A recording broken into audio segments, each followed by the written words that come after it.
comme je vous l'ai dit, c'est le fait d'avoir cette liesse populaire qui s'est transformée en fin de compte en pillage, en destruction gratuite, hein, en manque de respect.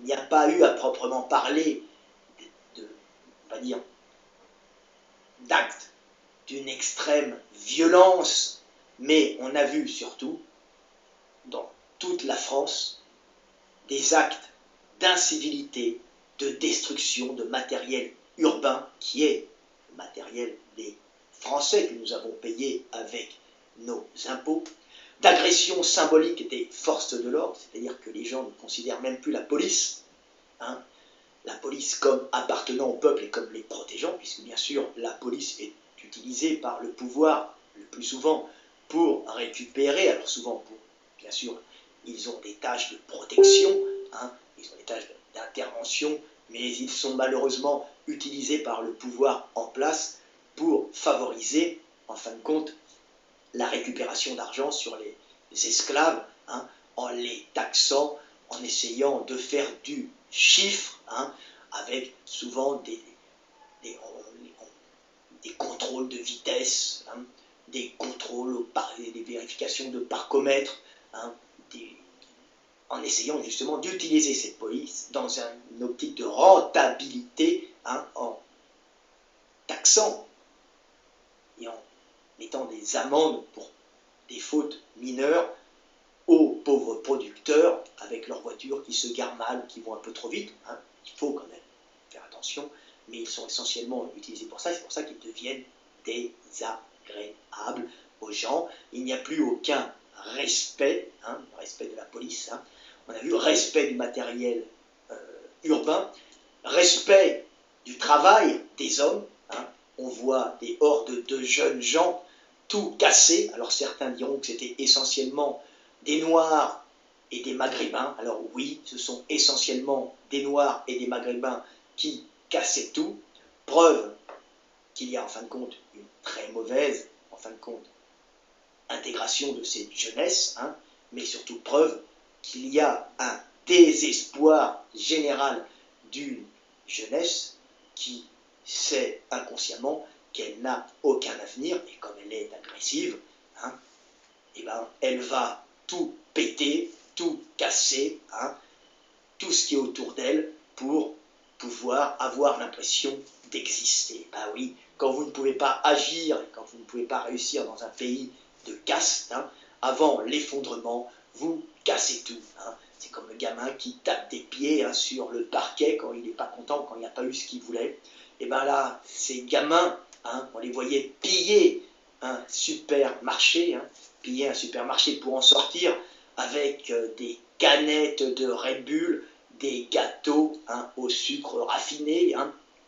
On les voyait piller, dévaliser, en fin de compte, faire du braquage, du banditisme pour sortir avec des gâteaux, hein, avec des canettes.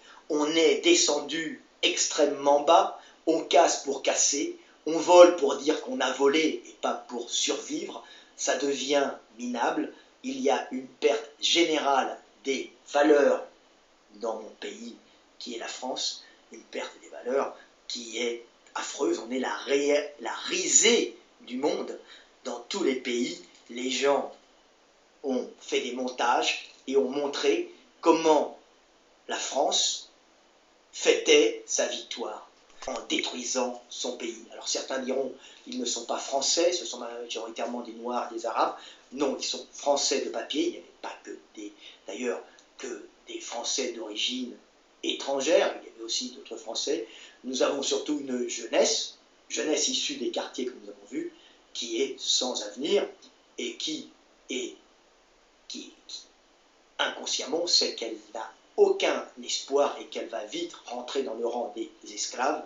Et ces façons de tout détruire sont les derniers soubresauts d'une jeunesse désespérée, agressive, déracinée, hein, avant de rentrer dans le moule et de devenir des RSA, hein, ou des petits travailleurs pauvres quand leur taux de testostérone baissera un peu après la puberté, après l'adolescence et après quand ils seront un peu, certains finiront en prison, hein, et d'autres deviendront en fin de compte de pauvres esclaves sans avenir, venant grouiller, venant grossir la masse grouillante des travailleurs pauvres logés dans des logements sociaux, hein, travailleurs pauvres qui travailleront pour des entreprises elles-mêmes prises à la gorge par un État parasitaire qui vit sur le dos d'un peuple.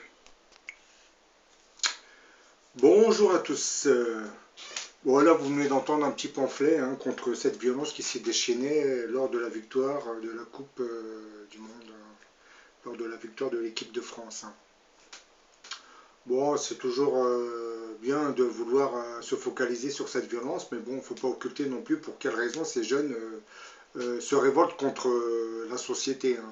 C'est parce que pour beaucoup d'entre eux, ils sont discriminés dans leur propre quartier, et ils savent qu'ils n'ont pas vraiment d'avenir dans cette société. Comme ça vient d'être dit, pour certains, ils vont se promener de prison en prison, pour d'autres, ils vont se lancer dans un travail et devenir esclaves comme la majorité du peuple. Sachant qu'il y a de fortes probabilités pour que la démocratie symbolise la fameuse grande prostituée de l'Apocalypse, et que le sport en soit devenu l'opium qu'on distille au peuple pour les détourner des vrais problèmes sociaux du pays, on peut imaginer dans un futur proche où les stades de football seront progressivement désertés et laissés à l'abandon. Ces stades de football qui ne sont rien d'autre que la résurgence d'un héritage de la Rome antique, où les empereurs romains organisaient toutes sortes d'activités dans leurs arènes afin de calmer les ardeurs révolutionnaires de leur peuple.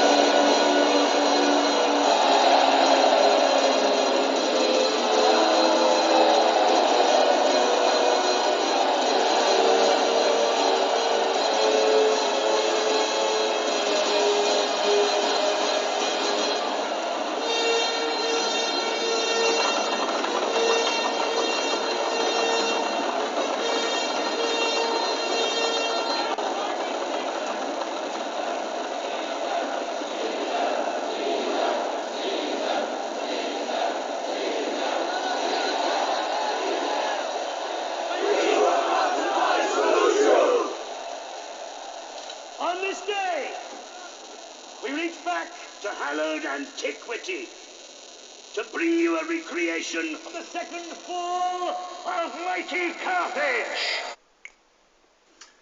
Panem et circenses, souvent traduite par du pain et des jeux, était une expression latine utilisée dans la Rome antique pour dénoncer l'usage délibéré fait par les empereurs romains de distribution de pain et d'organisation de jeux dans le but de flatter le peuple afin de s'attirer la bienveillance de l'opinion populaire.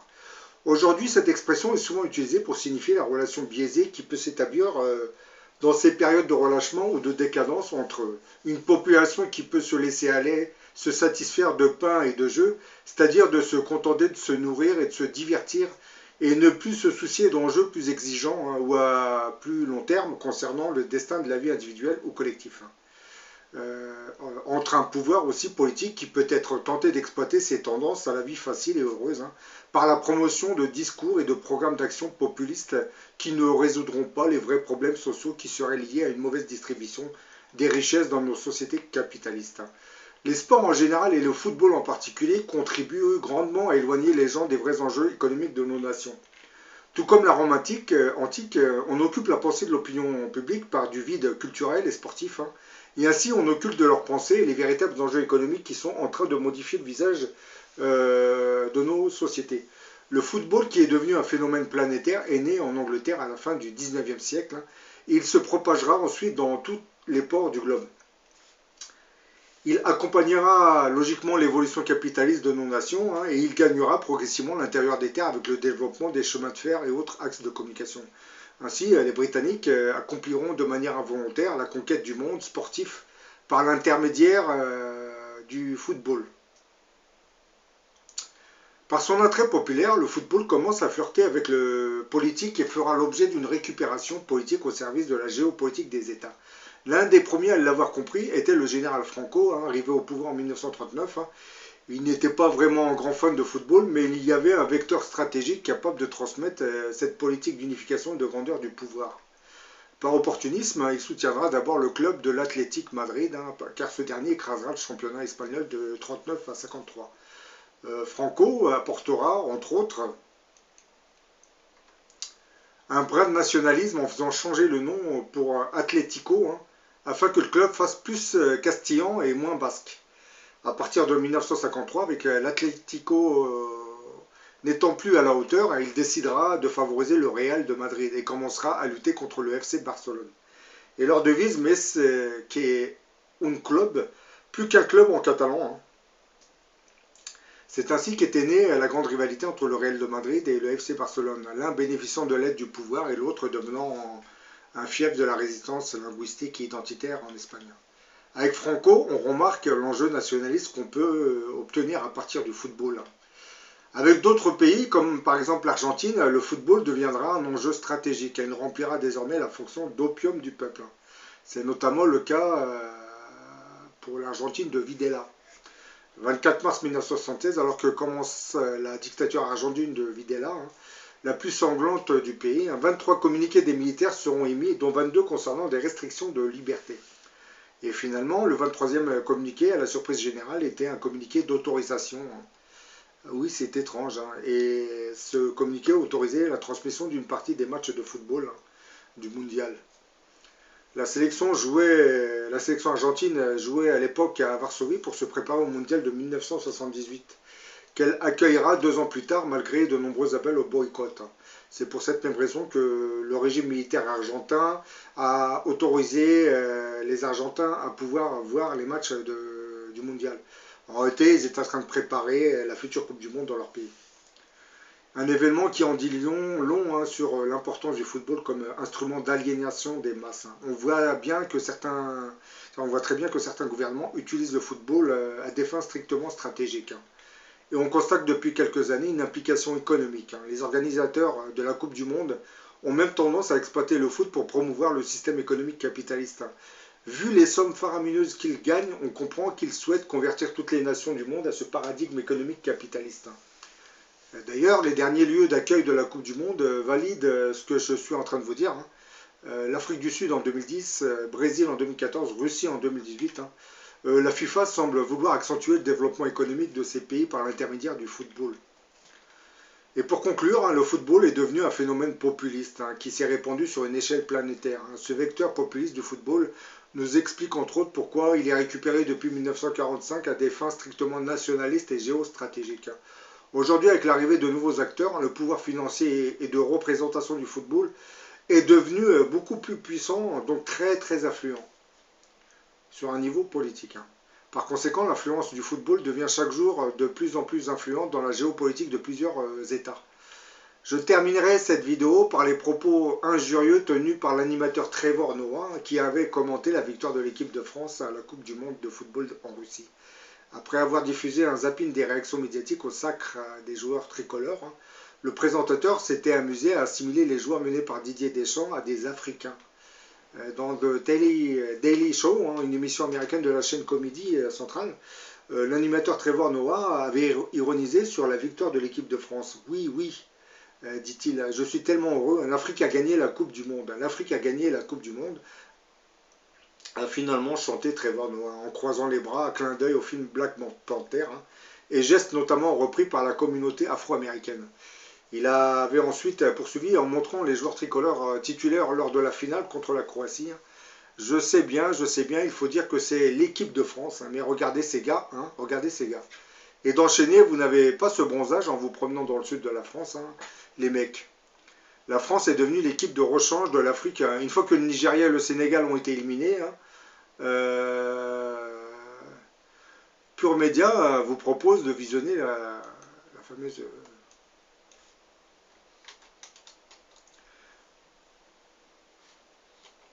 Oui, donc comme je viens de le dire, une fois que la France est devenue l'équipe de rechange de l'Afrique, une fois que le Nigeria et le Sénégal ont été éliminés, c'est-à-dire que lorsque ces deux pays ont été éliminés, la France continuait à jouer en représentant l'Afrique. C'est de l'ironie, bien entendu. En Italie, les réseaux sociaux avaient été le réceptacle de nombreux propos racistes envers l'équipe de France, hein, qui avait gagné hein, ce mondial. Hein. Ce n'est pas la France qui a gagné, hein, c'est l'Afrique, a par exemple titré La Repubblica, citant un commentaire lu sur les réseaux sociaux hein, dans un article les dénonçant. Mais tous ces gens qui dénoncent ce melting pot qui caractérise l'équipe française de football n'ont pas encore compris que cet embrigadement de joueurs africains répondait en fait à une volonté stratégique consistant à faire croire au monde entier que les minorités en France ne subissent plus de discrimination raciale, au contraire. Elles seraient très bien intégrées au vu des nombreux joueurs africains qui composeraient cette équipe de France. C'est une très vieille tradition française de faire croire aux opinions que la France est toujours garante du respect des droits de l'homme dans le monde. Et cela, on l'avait bien constaté pendant la politique coloniale. Bien entendu, je suis en train d'ironiser. Hein, parce que quand on massacre des peuples entiers, on ne peut pas prétendre représenter le pays des droits de l'homme. C'est, voilà, c'est, comme on dit, le diable, la plus belle ruse du diable est de vous faire croire qu'il n'existe pas. Comprennent qui comprennent. Ben voilà, j'en ai fini avec cette vidéo. Hein. Je l'ai juste faite pour vous dire que nos stades de foot, en fait, représentent l'héritage des anciennes arènes romaines.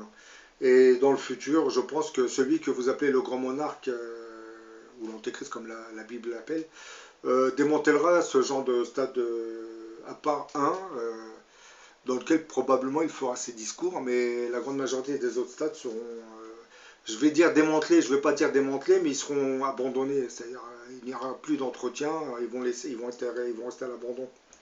Puisque l'opium, le sport étant devenu l'opium des démocraties, dans le futur, on fera en sorte pour que certaines de ces organisations sportives ne puissent plus avoir lieu. Ceci dit, le grand monarque n'empêchera pas les gens de continuer à faire du sport. Hein. Par exemple, si vous voudrez faire du vélo, courir, faire de la musculation ou ce que vous voulez, vous aurez libre cours hein, à le faire. Hein. Par contre, toutes ces cérémonies qu'on voit, hein, les mondiales, les JO et tout ça, je pense qu'il y mettra un terme. Vous le savez très bien pourquoi, parce qu'à travers ces compétitions sportives, hein, c'est un capitalisme sauvage qui règne, qui régit tout. Hein. Et on se sert de ces différents sports pour endormir, hein, voire endoctriner les masses populaires, hein, les transformer en zombies nationalistes, hein, qu'on va après par la suite orienter selon le désir des politiques. Hein. Bon là, comme vous venez de voir, j'ai encore illustré cette vidéo par le livre de Jean-Marie Brome, Le football, une peste émotionnelle, édité chez Folio actuel. Bon, pour ceux qui veulent s'intéresser à ce phénomène du football, hein, je vous conseille ce livre. Hein. Vous allez être vraiment écœuré de ce sport qu'on appelle le foot. En particulier parce que vous serez dégoûté du sport en général. Parce que c'est devenu vraiment l'opium des démocraties. Hein. Les oligarchies se servent du sport pour détourner les peuples des vrais problèmes sociaux, des enjeux économiques hein, et de la politique qui sera menée dans le futur. C'est une politique de privatisation, bien entendu. Hein. Donc, pour que vous ne vous révoltiez pas, on vous diffuse ces matchs de foot, ces courses de vélo hein, avec le Tour de France, hein, ces Paris-Dakar, ces JO, et j'en passe, et j'en passe, et j'en passe. Hein. Si ce n'est pas des événements sportifs, ce sera des faits divers liés à la communauté musulmane. Donc vous jonglez, en France, l'oligarchie jongle entre le sport et tout ce qui a trait à la communauté musulmane. Je parle du voile, du halal, de la burqa, hein, tout ce qu'on vous a bassiné pendant des années, en vous faisant croire que c'était un sujet très important, que l'islam menaçait la République française, alors qu'en réalité, ce qui va détruire ce pays, c'est l'oligarchie régnante hein, qui ne veut pas partager ses richesses et qui continue d'appauvrir la majorité du peuple tout en s'enrichissant. Cette oligarchie verra d'un très mauvais œil l'arrivée de celui que vous appelez le grand monarque. Raison qui vous explique pourquoi les autorités françaises, les forces de sécurité et l'armée feront tout ce qui est en leur pouvoir pour empêcher l'arrivée de ce monarque, pour tout faire pour qu'il n'approche pas le réseau médiatique. Dans la Bible, on vous explique que celui qui le retiendra doit disparaître pour qu'il apparaisse.